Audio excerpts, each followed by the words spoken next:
All India मजलिस Ittehadul Muslimeen सरबरा best Asaduddin Owaisi ने कहा है कि वो मरकज की 2 बच्चों वाली पॉलिसी के खिलाफ हैं। उन्होंने इस पॉलिसी को भी मुल्क के लिए गैर मुफीद बताया है। ट्विटर पर रुकने पार्लिमान हैदराबाद बेस्ट असदुद्दीन ओवैसी ने हिंदुस्तान को खबरदार किया है कि वो चीन की गलती ना दोहराए। बताया गया है कि मुल्क में शरह पैदाइश कम हो रही है और ये 2030 तक मुस्तहकम रहेगी। असदुद्दीन ओवैसी ने कहा है कि पार्लियामेंट में जो कुछ कहा जाता है उसमें कंटेक्स्ट होता है, सिर्फ अल्फाज को गैर पार्लिमानी नहीं कहा जा सकता। AIMIM सरबरा असदुद्दीन ओवैसी ने पूछा है कि क्या कौमी निशान के इफ्तिताह के दौरान लोकसभा स्पीकर ओम बिरला का PM मोदी के पीछे बैठना गैर पार्लिमानी नहीं है। असदुद्दीन ओवैसी ने RSS चीफ मोहन भागवत की जानिब से आबादी बढ़ाने से मुताल्लिक दिए गए बयान पर सख्त तनकीद की है और कहा है कि मोहन भागवत को जिम्मेदारी से बात करने की जरूरत है। असदुद्दीन ओवैसी ने कहा है कि RSS सरबरा मोहन भागवत की जानिब से बार बार आबादी से मुताल्लिक बयानबाजी की जाती है और एक मखसूस तबके के खिलाफ नफरत पैदा की जाती है। MP हैदराबाद ने बेरोजगारी, मुलाजिमतों की फराहमी और मुल्क के दीगर मसाइल पर बात न करने पर RSS सरबराह पर नुक्ताचीनी की है। देखिए, वो इस तरह की बातें अगर करते रहेंगे तो कोई भी उनके खिलाफ जाकर 295A का केस बुक करा देगा। तो उनको, मोहन भागवत को, अपनी बात जो वो करेंगे वो जिम्मेदारी से बात करें। वो इंसान, जो औलाद इंसान को होती है, उसको जानवरों से मिला दे रहे हैं, ये क्या बात है। और दूसरी बात यह है कि मोहन भागवत को ये जानना चाहिए कि भारत में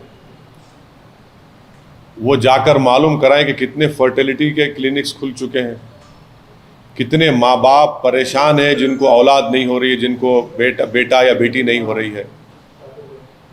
और भारत सरकार को तो एक कानून बनाना पड़ा उसके ऊपर, सरोगेसी के ऊपर।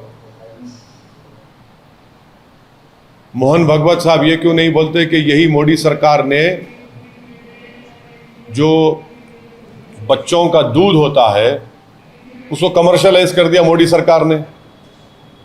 इस पर नहीं बोलेंगे कुछ वो। ये भारत का कल्चर है कि एक माँ के दूध को लेकर बेचा जाए। और फिर वो इस मुद्दे पर एक और बात मोहन भागवत साहब को, जो जानते हैं मगर अपनी आंखें और दिमाग पर पर्दा डाल देते हैं। क्या ये बात सच नहीं है मोहन भागवत साहब कि भारत का TFR रेट गिरा है? क्या ये बात सच नहीं है RSS के सरसंचालक कि मोदी सरकार जिसकी छत्रो छाया में वो रहती है, जिसका पूरा सपोर्ट आप करते हैं, आपका ऑर्गेनाइजेशन करता है, उन्होंने सुप्रीम कोर्ट में जवाब दाखिल किया कि भारत में 2 चाइल्ड नॉर्म की ज़रूरत नहीं है? क्या ये बात सच नहीं है कि अप्रैल 2, 2022 को ये जो सरकार के लिए आपने बड़ी मेहनत की सत्ता में लाने के लिए, उसका हेल्थ मिनिस्टर राज्यसभा में खड़े होकर एक प्राइवेट मेंबर्स बिल के जवाब में, जो BJP के और एक RSS के एक्स आइडियोलॉग ने बिल लेकर आया था, उसके जवाब में कहा कि भारत में इस तरह के कानून की ज़रूरत नहीं है। आप पॉपुलेशन से इम्बैलेंस कहाँ देख रहे हैं?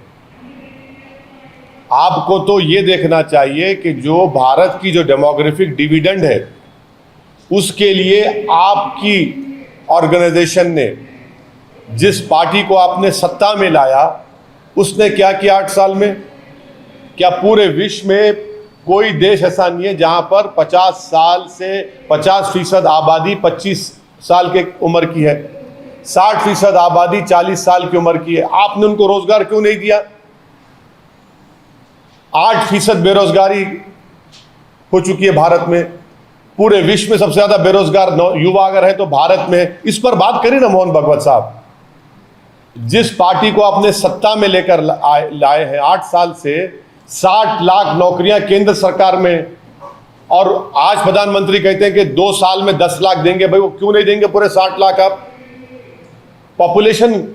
पॉपुलेशन के बारे में बार बार आप बात करके एक समुदाय के खिलाफ नफरत आप पैदा करते हैं।